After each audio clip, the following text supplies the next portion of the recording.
مرحبا شباب، كيفكم؟ كيف الصحة؟ إن شاء الله بخير.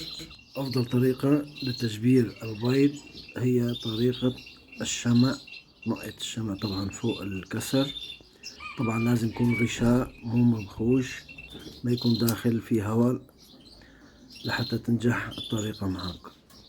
طبعا هي طريقة بسيطة شباب، نقط الشمعة محل الكسر وإن شاء الله حيعقد البيض وكله تمام. وطريقة مجربة، جربتها كذا مرة والحمد لله كله تمام.